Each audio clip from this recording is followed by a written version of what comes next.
আসসালামু আলাইকুম দর্শকগণ, দৈনন্দিন রান্নাবান্না রুচি রাজা চ্যানেলে আবারও সবাইকে স্বাগতম। ইদানিং একটু ব্লগ ভিডিও শেয়ার করা হচ্ছে। নানান জায়গায় ঘুরতে যাওয়া হয়। আসলে অনেক সময় অনেক জায়গায় ঘুরতে যাওয়া হয়। এগুলো আপলোড করতে, করতে অনেক দেরি হয়ে যায়। আমি প্রায় ২-৩ মাস আগে এখানে গিয়েছিলাম। অনেকদিন ধরেই ভিডিওটা করে রেখেছিলাম, এডিট করে রেখেছিলাম। কিন্তু সময়ের অভাবে টোন দেওয়া হচ্ছিল না, আপলোড করা হচ্ছিল না। আজকে একটু সময় পেয়ে আপলোড করে দিচ্ছি। একদিনের ট্যুরের জন্য জায়গাটা একদমই পারফেক্ট। ঢাকার বাইরে থেকে যেকোনো জায়গা থেকে ৩-৪ ঘন্টার বাস যোগে যদি যান, ৯টা থেকে ১০টার মধ্যে ঢাকায় পৌঁছে যাবেন। সেখানে যেতে, যেতে ১১টা, আর এর ফাঁকে সারাদিনভর সেখানে ঘুরে আবার সন্ধ্যা নাগাদ বাড়ির উদ্দেশ্যে রওনা দিতে পারবেন।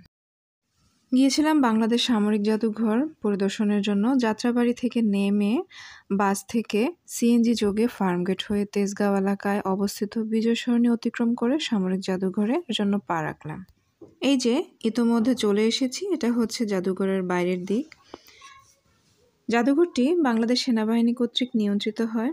বাংলাদেশের সামরিক বাহিনীগুলোর ঐতিহ্য, ইতিহাস, সাফল্য সংক্রান্ত নিদর্শন, বিভিন্ন অস্ত্রশস্ত্রের নানান রকমের সংগ্রহ নিয়ে জাদুঘরটি সাজানো হয়েছে। এটা মূল ভবনের চারপাশের এরিয়াটা একদম খোলামেলা পরিবেশ, হাঁটার জন্য খুবই সুন্দর একটা জায়গা। ঝলমলে রোদ ব্যতীত এই জায়গাটা হাঁটার জন্য খুবই উপযোগী। গিয়েছিলাম অক্টোবরের শেষের দিকে, বা খুব সম্ভবত পূজার বন্ধের মধ্যে।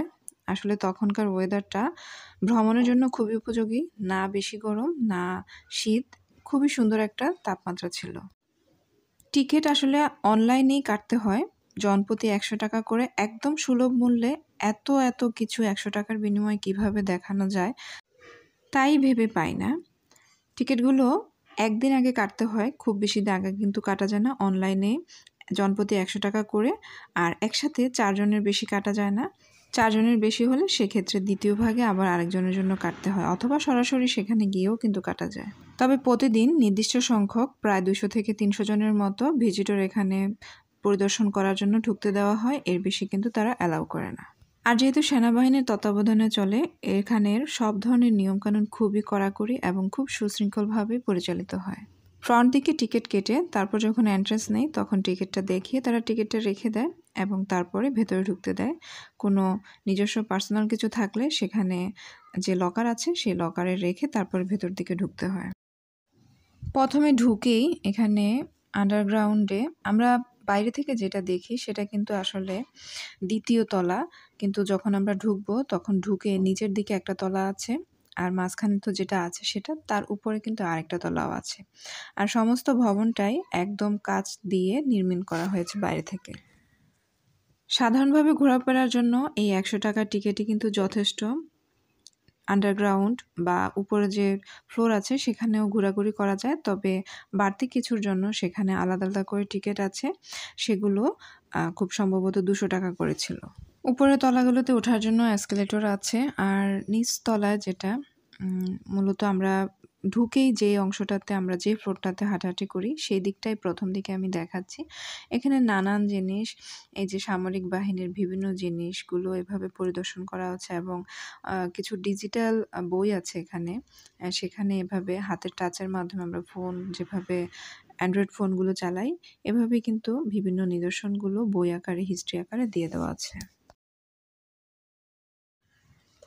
আসলে এখানে যদি ভালোভাবে সবগুলো জিনিস এভাবে আমরা দেখতে যাই, পড়তে যাই, সেক্ষেত্রে কিন্তু একদিনেও কিন্তু কভার করা যায় না। তো আপনাদেরকে দেখানোর পাশাপাশি আমি নিজেও এখানে কিছু ভিডিও করে নিয়েছি। পড়ার সুযোগ যদি পাওয়া যায় তাহলে কিন্তু অন্যান্য দেখার সুযোগটা এখানে বাতিল করতে হবে। তাই ভাবলাম ভিডিও করি, আপনাদের দেখানোর সাথে সাথে পরবর্তীতে হিস্ট্রিগুলো আমিও একটু কাজের ফাঁকে দেখে নেব, পড়ে নেব। এই জাদুঘরটি সম্পর্কে আরেকটু বলি। সামরিক জাদুঘরটি বা বাংলাদেশ সামরিক জাদুঘর ১৯৮৭ সালে প্রথম প্রতিষ্ঠা হয়, এবং তারপর ১৯৯৯ সালে বেশ অনেক বছর পর জাদুঘরটি স্থায়ীভাবে বিজয় সরণিতে স্থানান্তর করা হয়। আর এরপর আরও অনেক বছর পর, সেটা ২০০৯ সালের দিকে জাদুঘর আধুনিকায়নের উদ্যোগ নেওয়া হয়। এরপর অনেক বছর পর ২০২২ সাল, খুব বেশি কিন্তু না, করোনার পর এই সামরিক জাদুঘরটি বর্তমানে যে রূপ দেখছেন সেইভাবে উদ্বোধন করা হয়, আর তারপর থেকে এখানে দর্শনার্থীদের ভিড় লেগেই থাকে। আশা করব আপনারাও কাজের ফাঁকে কোনো একদিন এই জায়গাটা বা এই দর্শনীয় জায়গাটা ভ্রমণ করে আসবেন।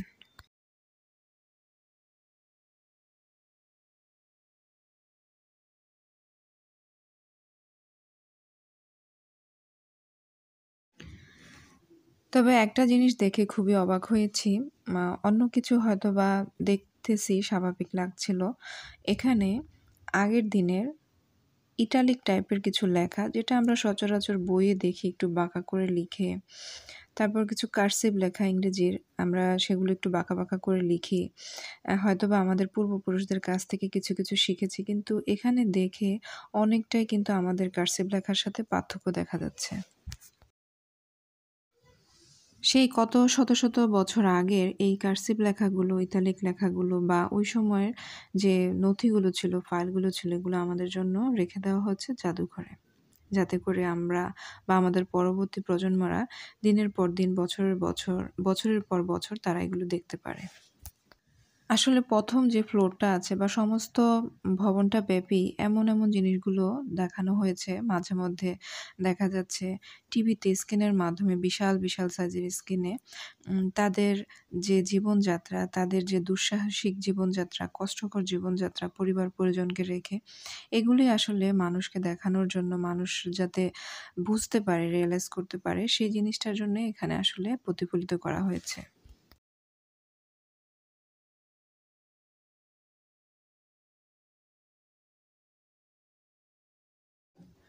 পুরো ভবনব্যাপী কিন্তু বিশাল, বিশাল সাইজের এলইডি টিভিগুলো লাগানো হয়েছে।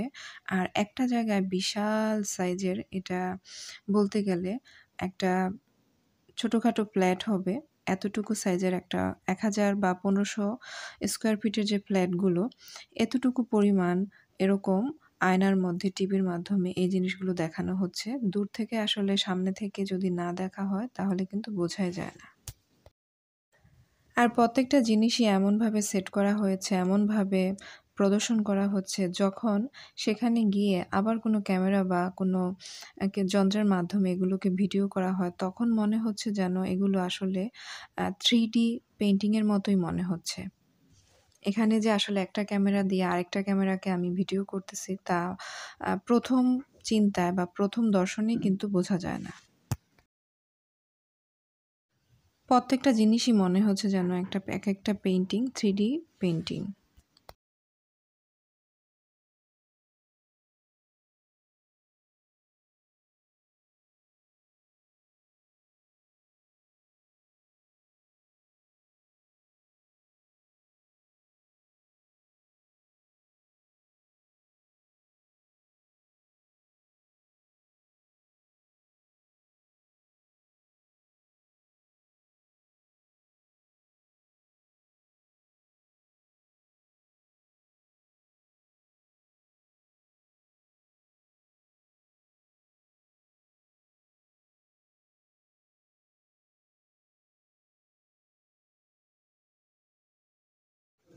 এই যে এখানে আরেকটা বড় স্ক্রিনের মধ্যে তাদের যে দুঃসাহসিক জীবনযাত্রাগুলো, সেগুলো কিন্তু ভিডিওর মাধ্যমে কন্টিনিউ এখানে চলতেছিল একটার পর একটা। আর এমনভাবে প্রদর্শন করা হচ্ছিল যেন পুরো রুমটাই এই ভিডিওর মাধ্যমে যেভাবে কাঁপতেছিল, সেভাবেই মনে হচ্ছিল কাঁপতেছিল। আর কিছুক্ষণ পরপরই একটা, একটা করে সিন পাল্টাচ্ছিল আর নতুন করে আরেকটা সিন আসতেছিল। ৳১০০ র বিনিময়ে এত, এত কিছু সত্যি কি ভাবা যায়? জি, অবশ্যই ৳১০০ র মধ্যেই এতটুকুই সম্ভব। এই জায়গাটার মধ্যে দাঁড়ালে আসলে কতক্ষণ যে ০.৫ ঘন্টা ১ ঘন্টা ফুরিয়ে যাবে আপনি কিন্তু বুঝতেই পারবেন না। আপনি একটা মোহর মধ্যে চলে যাবেন।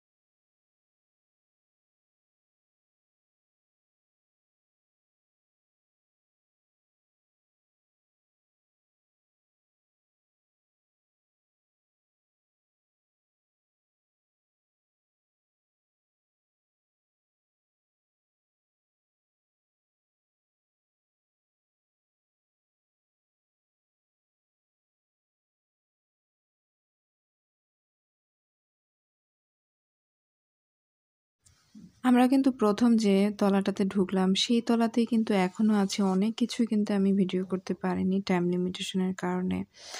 তারপরও যতটুকু পারলাম ততটুকু দেখালাম। এখন আমরা আন্ডারগ্রাউন্ডে যাবো। আ এই তলাটা কিন্তু বাহিরে থেকে দেখা যায় না। যখন আমরা নামবো, এখানে এই যে সিঁড়ি দিয়ে নামার সাথে সাথেই কিন্তু খুব শীতল অনুভব হচ্ছে। সমস্ত ভবনটাই কিন্তু শীতাতপ নিয়ন্ত্রিত। অত্যাধিক তাপমাত্রা এখানে দেওয়া হয়। বাচ্চাদের জন্য সাজেস্ট করব একটু পাতলা কিছু যদি নিয়ে যান তাহলে কিন্তু বেটার হবে, বা যাদের ঠান্ডার সমস্যা হয় তারা যদি একটু ফুল হাতার বা ফুল প্যান্ট পরে যান তাহলে কিন্তু ভালো হয়। এই নিচের আন্ডারগ্রাউন্ডটা যেটা আছে এটা পুরোটাই কিন্তু এরকম 3D পেইন্টিং করা। পেইন্টিং এ না, এখানে আসলে 3D ভিডিও চলতেছে। দেখলে মনে হবে যেন আপনি কোনো সমুদ্রের কিনারে আছেন, সমুদ্রের মাঝখানে আছেন। প্রত্যেকটা সিনারি ২৪ ঘন্টা যতক্ষণ পর্যন্ত এখানে দর্শনার্থী থাকে, ততক্ষণ পর্যন্তই কিন্তু এভাবে চলতে থাকে। এখানে আসলে যে লম্বাকার দেয়ালটা আছে এবং নিচে যে পায়ের তলায় যে ফ্লোরটা আছে, দুটোর মধ্যে এমনভাবে ভিডিওটা বা দৃশ্যটা সেট করে দেওয়া আছে যাতে মনে হবে যেন দুটো জিনিসই একসাথে একটা জিনিস। খুব কাছে গিয়ে যখন খুব সূক্ষ্মভাবে দেখবেন ঠিক তখনই যে বোঝা যাবে দেয়ালের সাথে লম্বাকার এবং নিচের যে ফ্লোরটা আছে তার সংযোগস্থলটা। এই দিকটাতে আসলে মনে হবে তো যেন আমরা সমুদ্রের নিচে আছি। যখন আমরা টিভিতে দেখি ডুবুরিরা যায় সেখানে নানান রকমের ছবি তোলে। তারা অনেক কিছু ভিডিও করে, মাছ ধরে, নানান রকম জিনিস দেখায়। আপনাদের কাছে বা যারা সেখানে যাবে ঠিক এরকম একটা ফিল আসবে।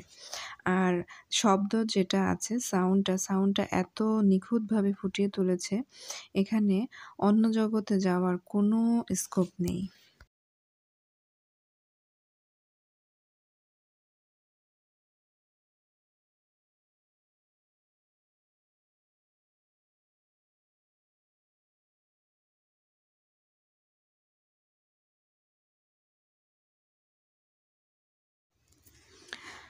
আর এখানে একটা জায়গার ভিডিও করা নিষেধ। তারপরও আমি একটু চুরি করে ছোট করে নিয়েছিলাম। আসলে শিপের মধ্যে বা যারা আন্ডারগ্রাউন্ড এরকম পানির নিচে কাজ করে তাদের আ লাইফটা কেমন হয়? ছোট্ট একটা রুমের মধ্যে থেকে তারা সবকিছু কন্ট্রোল করে। এরকম একটা প্রদর্শনী দিয়ে ভেতরে নাবিকদেরকে বসিয়ে রাখা হয়েছে। তবে অন্যান্য জায়গার সাথে যখন কম্পেয়ার করবেন তখন হঠাৎ দেখাতে ভেতরে যে আসলে জীবিত নাবিক এখানে বসে আছে, তাদের পরিহিত আ তাদের যে ইউনিফর্ম আছে সেটা পরে এটা কিন্তু না দেখলে, ভালোভাবে না বুঝলে কিন্তু বোঝাই যাবে না। এই যে নানান জায়গায় এরকম কিছু প্রতিকৃতি দেখতে পারবেন। এই যে তারা মনে হচ্ছে যেন একদম জীবন্ত মানুষ। তারা সার্ভ করতেছে। তারা সৈনিক, বড় ধরনের অফিসার দাঁড়িয়ে আছে তাদের ইউনিফর্মটা পরে। তারা একজনের সাথে আরেকজন মনে হচ্ছে ছবি তুলছে, এমনই মনে হবে। এত সুন্দরভাবে তাদেরকে ফুটিয়ে তোলা হয়েছে। আসলে তারা কিন্তু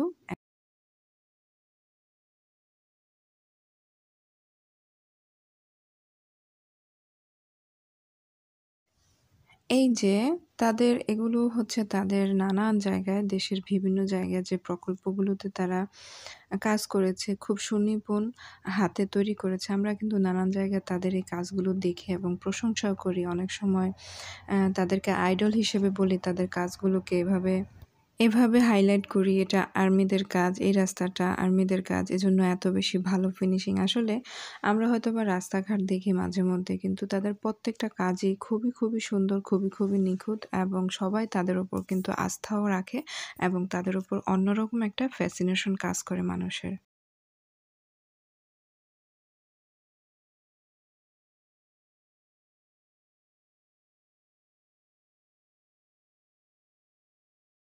তো সিঁড়ি দিয়ে উপরের তলায় উঠলাম। সেখানে আরো এরকম সুসজ্জিতভাবে সাজানো হয়েছে। তাদের যে অস্ত্রশস্ত্রগুলো ছিল, বৈধ অস্ত্রশস্ত্র এবং তাদের আ একদম আমরা যেমন পূর্বপুরুষদের নামগুলো বিভিন্ন জায়গায় লিখে রাখি, তারাও এরকম তাদের নামগুলো নানান জায়গায় খুব সুন্দরভাবে লিখে রেখেছে এবং তাদের যে ট্রাঙ্কগুলো, এই ট্রাঙ্কগুলো আসলে আমরা কিছুদিন আগেই মনে হয় টিভিতে একটা বিশেষ কারণে দেখেছি। তাছাড়া সচরাচর এই ধরনের যুদ্ধবিমানগুলো কিন্তু আমাদের চোখে পড়েনি কখনো, আসলে পড়ার কথাও না। তবে ভবনের এই দিকটাতে আমার কাছে মনে হয়েছে একটু আলোর ঘাটতি রয়েছে। যেহেতু আসলে প্রদর্শনের জায়গা মানুষ দেখবে। এখানে একটু দেয়াল থাকার কারণে বা অফসাইড থাকার কারণে একটু অন্ধকার। এখানে যদি আরেকটু আলোর ব্যবস্থা করা হয় তাহলে মনে হয় যেন ভালো হবে।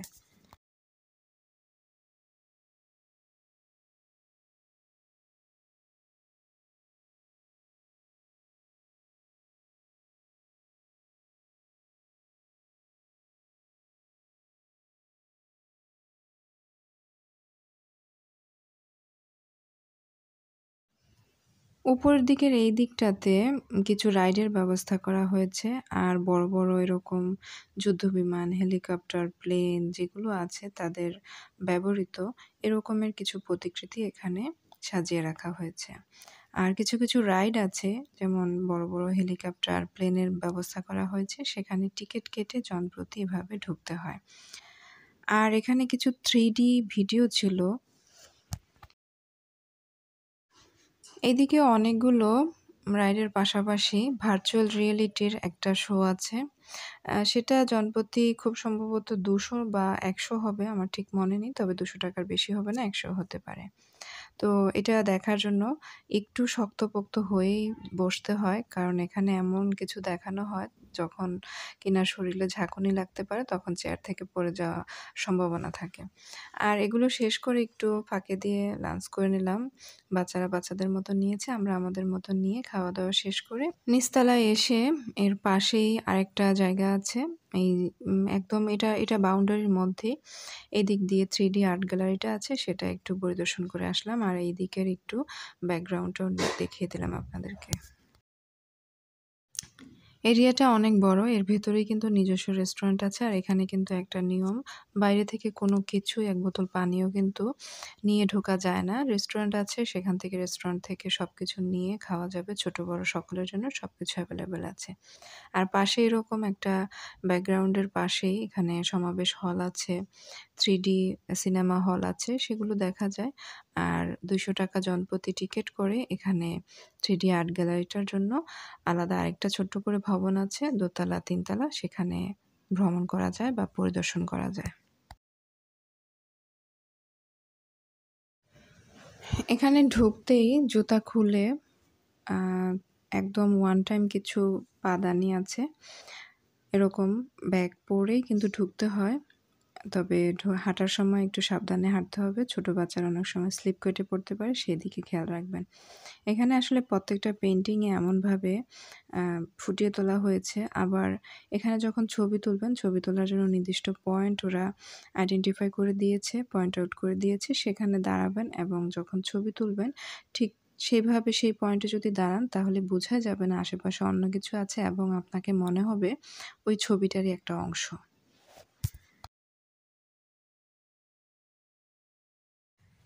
এই অংশটাও কিন্তু প্রায় ৩ তলা।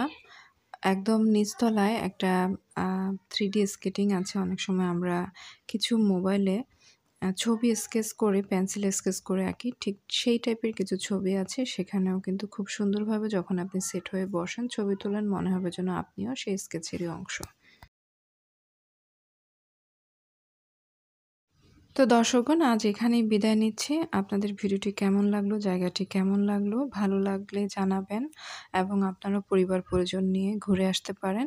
আর পরবর্তী ভিডিও পাওয়ার জন্য নোটিফিকেশন বাটনে ক্লিক করে রাখবেন। আর আমার ভিডিওটি ভালো লেগে থাকলে চ্যানেলটি সাবস্ক্রাইব করবেন। ভিডিওটিতে লাইক, কমেন্ট, শেয়ার করতে ভুলবেন না। পরবর্তী ভিডিও পাওয়ার জন্য নোটিফিকেশন বাটনে ক্লিক করে রাখবেন। সেই পর্যন্ত ভালো থাকুন, সুস্থ থাকুন। ধন্যবাদ।